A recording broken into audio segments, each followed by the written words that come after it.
Halo, assalamualaikum. Terima kasih ya sudah berkunjung ke channel Kepo Universe.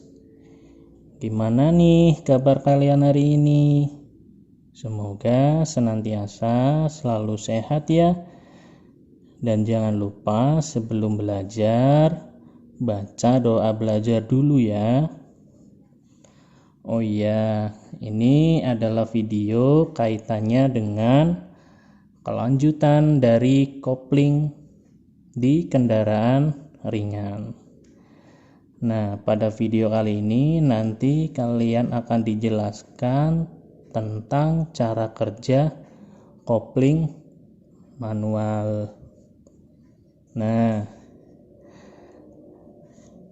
sebelum itu mudah-mudahan video ini bisa membantu kita semua dalam belajar dan mengingat. Jangan lupa ya dukungannya.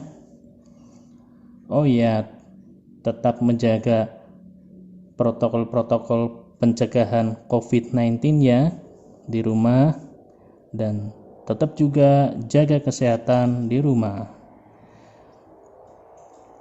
Oke, pada video kemarin kita kan sudah membahas tentang kopling. Nah, pada video itu kita sudah membahas tentang separuh dari kunci pokok otomotif kaitannya dengan kopling ya. Ada gambar unit kopling, kemudian ada nama unit koplingnya, kemudian ada fungsi unit kopling, jenis-jenis, kelebihan, kekurangan, sampai pada nama-nama tiap komponen penyusun unit kopling. Kemudian fungsi-fungsi tiap komponen penyusun unit kopling juga sudah diberi tugasnya, ya kan? Nah, terus gimana nih tugasnya? Apakah sudah mengerjakan atau belum? Mudah-mudahan sudah mengerjakan ya. Terima kasih banyak yang sudah mengerjakan.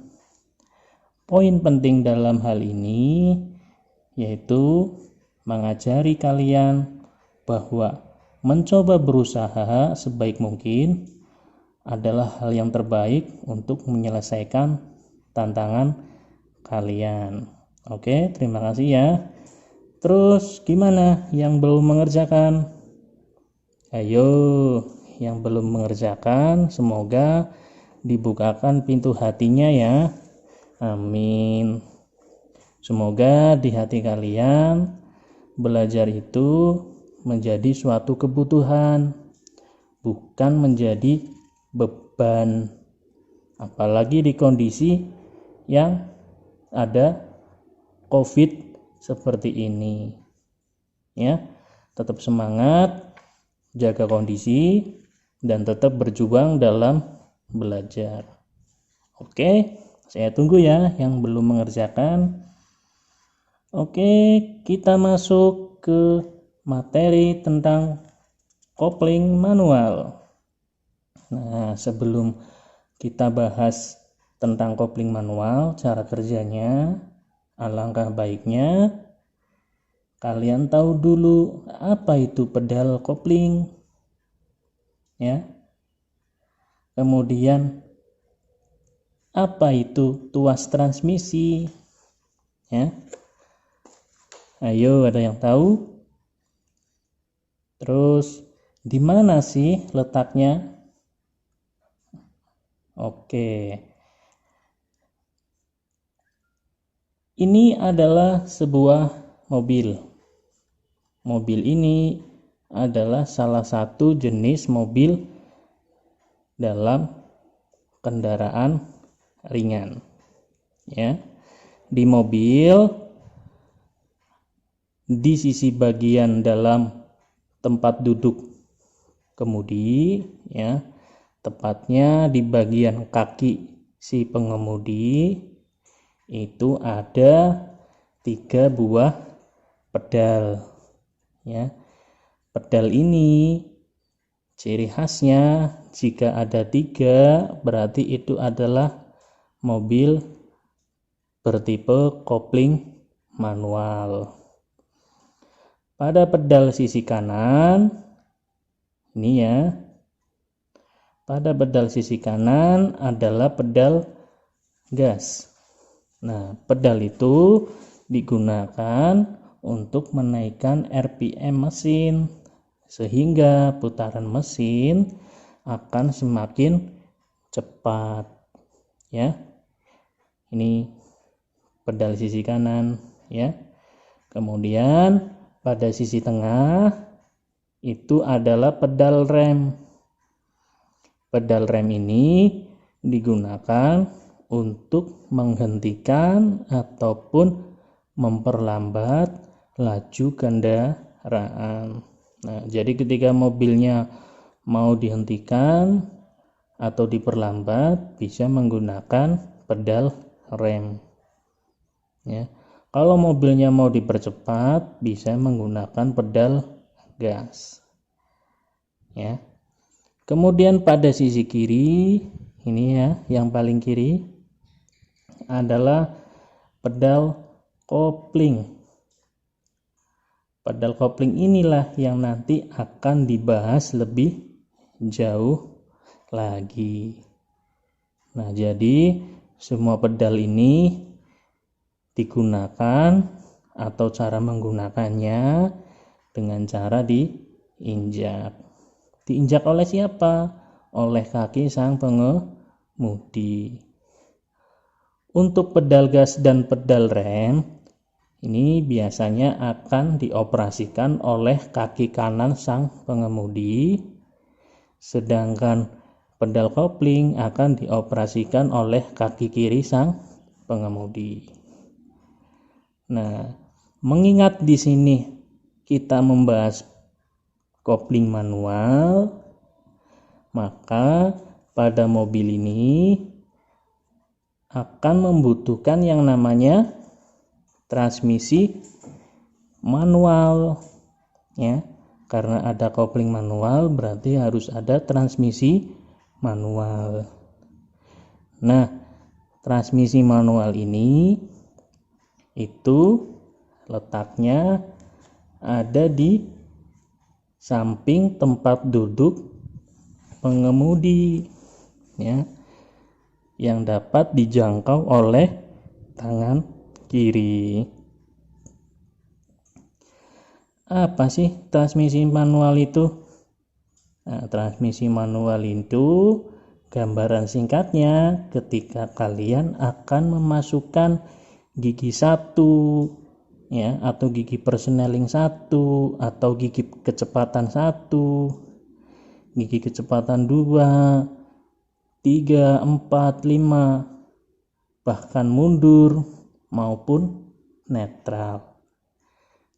Nah, fungsi dari tuas transmisi ini untuk memerintahkan pengoperasian roda gigi yang sesuai dengan kehendak sang pengemudi.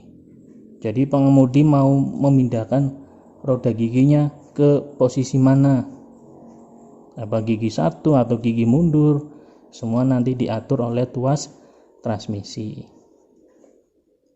Namun tuas transmisi ini dan transmisinya akan dibahas nanti setelah materi kopling selesai.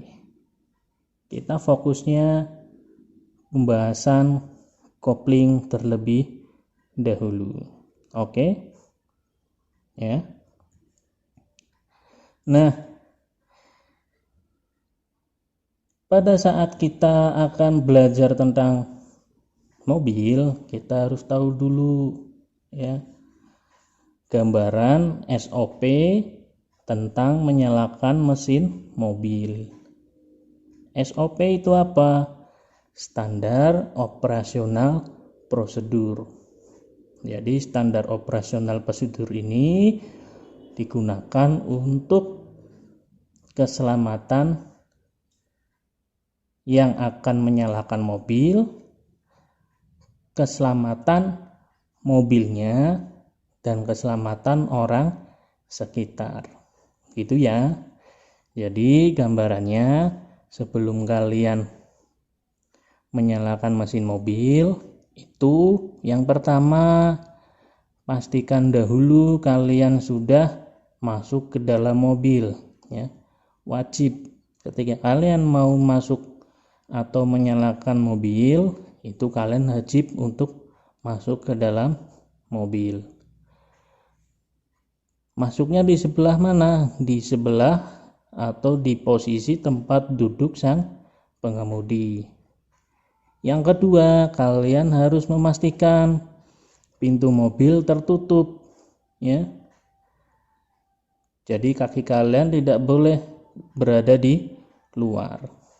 Kemudian apa? Pasang sabuk pengaman.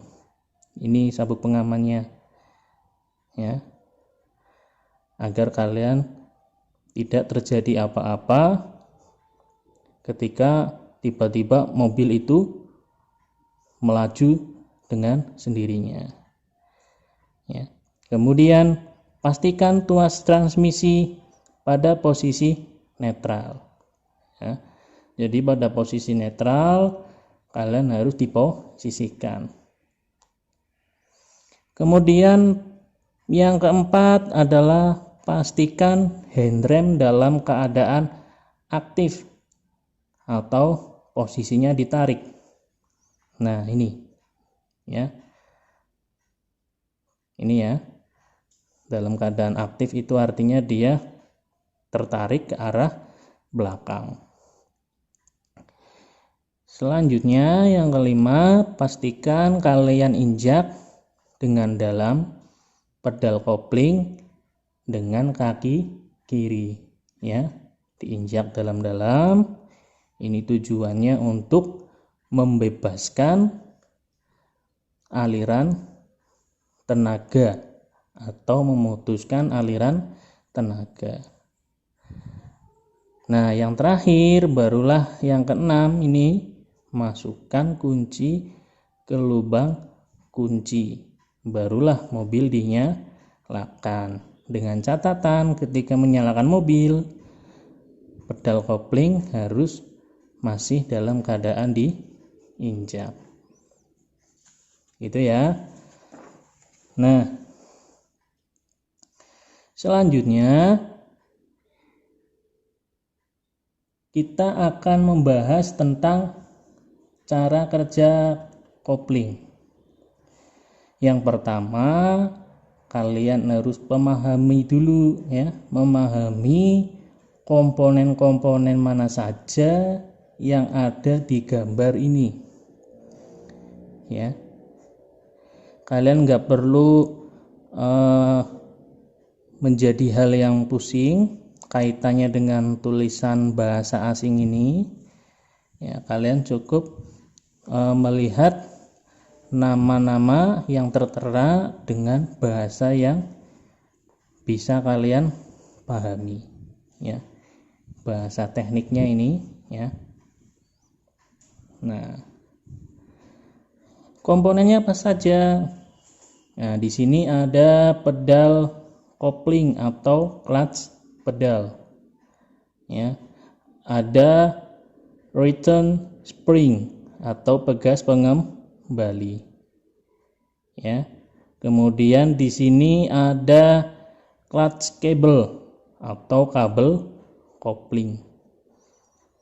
Kemudian di sini ada release fork, ya, atau garpu penekan maupun pembebas, ya. Kemudian di sini ada mana? Ini adalah release bearing atau bantalan penekan maupun pembebas tekanan, ya. Kemudian ada clutch covernya. Ini clutch cover, ya, sebagai penutup dari kopling. Kemudian ada release lever atau istilahnya bisa diartikan sebagai diafragma spring, ya. Kemudian ada apa ini? Pressure plate, ya, sebagai plat yang nantinya untuk menekan kanvas kopling. Kemudian di sini ada kanvas kopling, ya, yang warnanya cerah ini, ya, atau clutch plate. Kemudian ada flywheel. Nah, ini flywheel, ya, flywheel. Ada mesin, ya. Nah, ini, ya, yang saya lingkari ini adalah komponen di dalam transmisi. Nah, materi transmisi ini nanti akan dibahas ketika materi kopling sudah berakhir, ya. Nah, ini saya ambil beberapa komponen penting, ya. Ini pada flywheel yang sesuai saya tunjukkan ini. Kemudian ini ada kanvas koplingnya, ya, kanvas kopling. Kemudian di sini ada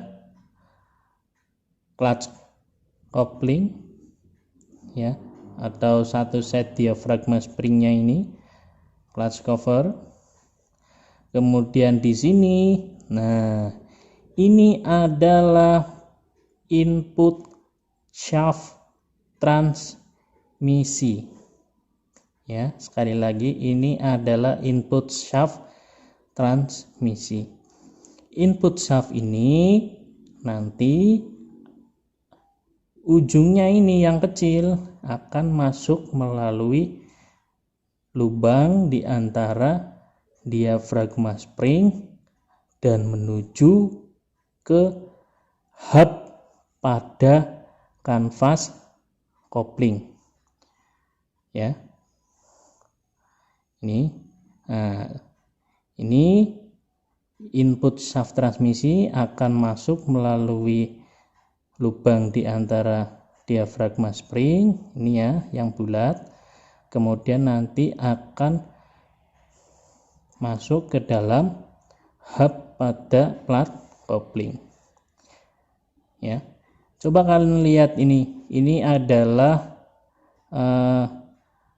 celah-celah yang nantinya untuk dijadikan sebagai penguncian kepada hub, ya. Hub itu lubang yang ada di tengah di kopling, di kanvas koplingnya, sehingga ketika kopling berputar karena terkunci, ya, dengan poros atau input shaft transmisi ini, sehingga kanvas berputar, input juga ikut berputar. Paham, ya? Kemudian ini adalah yang panjang, ini adalah komponen output shaft transmisi, ya. Output shaft transmisi ini dijadikan sebagai tempat nantinya roda gigi kecepatan akan berada, ya. Jadi nanti di sini dipasangi roda gigi kaitannya dengan roda gigi kecepatan. Nah, kita lihat pada posisi input shaft transmisi ini, dia tidak terhubung dengan output shaft transmisi, ya. Ini yang saya tunjukkan. Nah, ini tidak terhubung dengan output. Artinya poros ini dengan poros yang ini, ketika sisi kecil ini yang ada di output shaft transmisi ini dimasukkan lewat lubang yang ada di input shaft transmisi, maka jika salah satunya berputar, ya, contoh yang berputar adalah poros atau istilahnya input shaft transmisi ini, poros input berputar, belum tentu poros output ikut berputar. Karena apa? Porosnya sudah terpisah, ya. Ingat baik-baik, porosnya sudah terpisah, ya. Nah, ini yang saya tunjukkan ini. Nah, ini adalah tempat untuk input shaft transmisi. Nah, sedangkan yang panjang ini adalah output shaft transmisi. Nah, gambar ini saya perjelas dengan posisi bagian bawah ini. Ketika poros output shaft transmisi ini berputar, belum tentu nanti poros input shaft transmisi ini ikut berputar, ya, atau sebaliknya, ya. Oke, sampai di sini paham ya? Nah, ingat-ingat output shaft transmisi ini tidak menyatu paten atau terkunci dengan input shaft transmisi, ya. Jadi ketika shaft transmisi ini inputnya itu berputar, belum tentu outputnya yang di sini juga ikut berputar. Outputnya ikut berputar belum tentu, karena posisinya sudah terpisah, gitu ya. Oke. Nah, selanjutnya akan dibahas tentang video cara kerja kopling. Nah, di sini cara kerja kopling manual pada mobil, ya. Ada dua posisi, yaitu posisi ketika kopling itu diinjak. Mohon maaf, ketika posisi pedal kopling diinjak, berarti nanti kopling akan bebas. Dan posisi ketika pedal kopling tidak diinjak, berarti kopling nanti akan terjepit, ya. Pahami dulu ya. Ketika posisi pedal kopling diinjak, maka kanvas kopling itu akan bebas. Sedangkan pada posisi pedal kopling tidak diinjak, maka kanvas kopling akan terjepit, ya. Itu ya. Oke, selanjutnya pembahasan tentang video cara kerja kopling manual.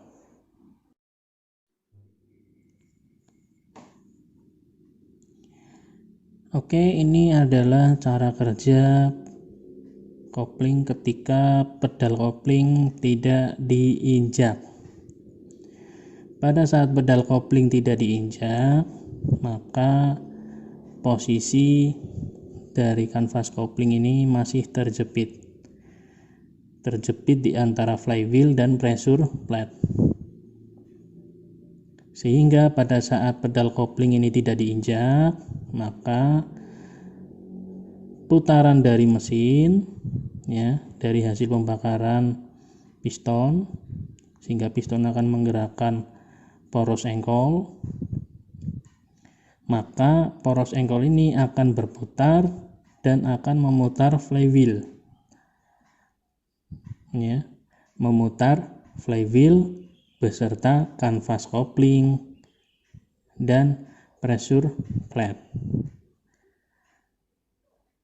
Nah, karena kanvas kopling ini dia itu terkunci dengan poros input shaft transmisi, maka poros inputnya akan ikut berputar. Ini dengan ditandai adanya roda gigi yang ikut berputar. Ya.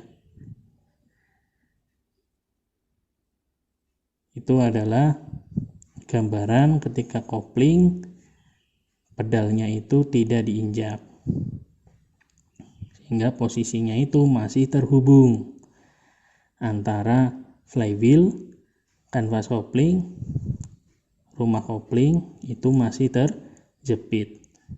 Ya. Itu.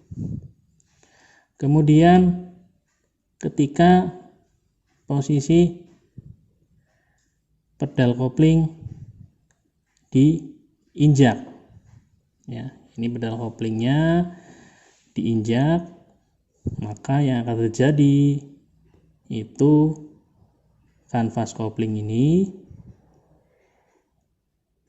dia tidak terjepit di antara flywheel dan pressure plate.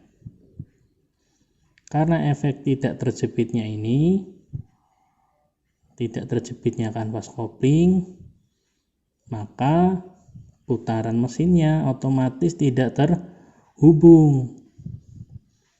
Ya, karena kanvas kopling ini tidak bersinggungan atau tidak menempel pada pressure plate maupun flywheel.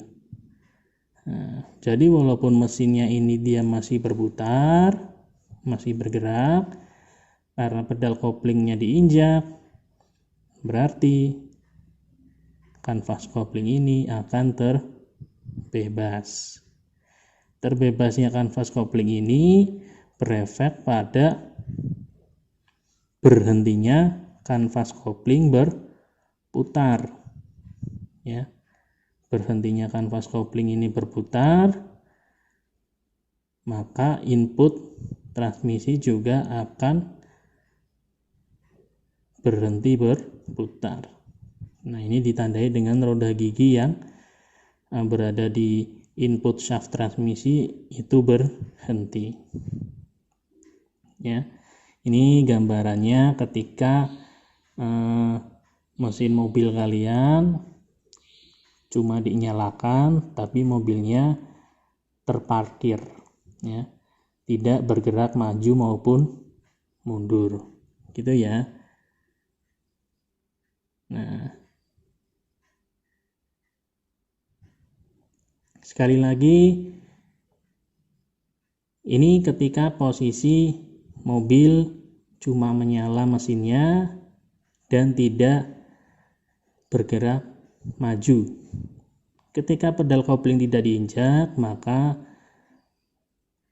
kanvas kopling masih terjepit di antara flywheel dan pressure plate.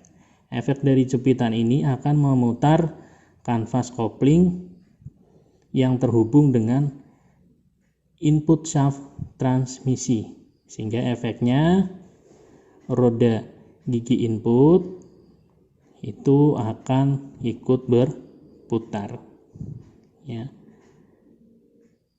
itu ya.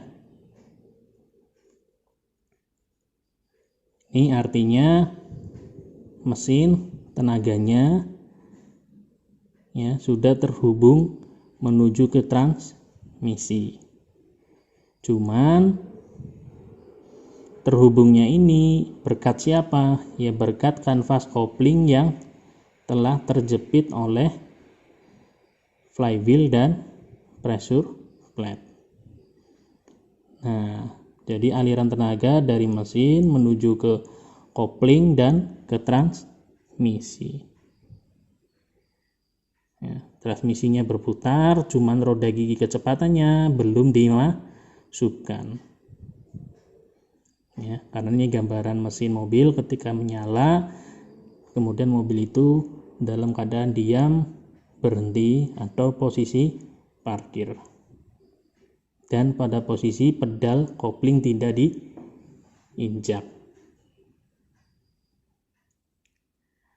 Kemudian ketika pedal kopling diinjak, maka pedal kopling ini, ya, ini pedal kopling akan menggerakkan kabel kopling. Kabel kopling ini akan menggerakkan release fork. Release fork ini akan menggerakkan release bearing. Sehingga release bearing ini akan memberikan tekanan kepada diafragma spring atau release lever. Nah, hasil tekanan itu berefek pada merenggangnya jepitan antara flywheel dan pressure plate. Ya, jepitannya akan merenggang, maka kanvas kopling akan ikut terbebas. Nah, di saat inilah terjadi pemutusan aliran tenaga dari putaran mesin menuju ke transmisi. Ditandai dengan apa? Karena posisi kanvas koplingnya terbebas, otomatis kan dia tidak bergesekan nih. Walaupun flywheel dan rumah kopling tetap berputar, karena kanvas koplingnya tidak bergesekan, maka kanvas kopling dianggap tidak berputar. Sehingga input shaftnya ini yang terhubung dengan kanvas kopling itu tidak ikut berputar, sehingga roda gigi input ini juga tidak akan ikut berputar. Gitu ya. Oke.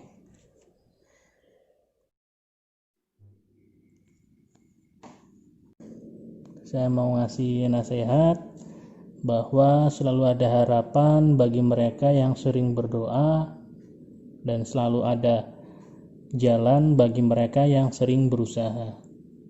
Ya. Mudah-mudahan video ini bisa bermanfaat untuk kalian semua. Tetap semangat. Nah, nanti ada video lagi kaitannya tentang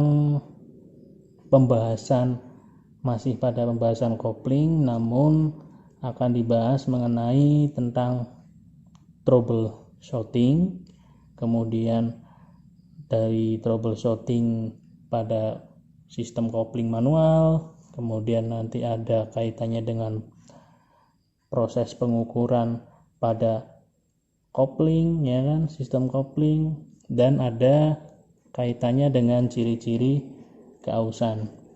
Nah, itu nanti akan saya bahas di video berikutnya. Oke, seperti biasa, ini ada bingkisan menarik ya buat kalian semua. Jangan lupa tetap menjalankan kewajiban kalian sebagai seorang siswa maupun siswi. Semoga dengan adanya soal ini kalian masih terus semangat untuk menghadapi kondisi yang seperti ini. Oke, silakan di pause videonya. Terima kasih banyak. Sekian. Wassalamualaikum warahmatullahi wabarakatuh.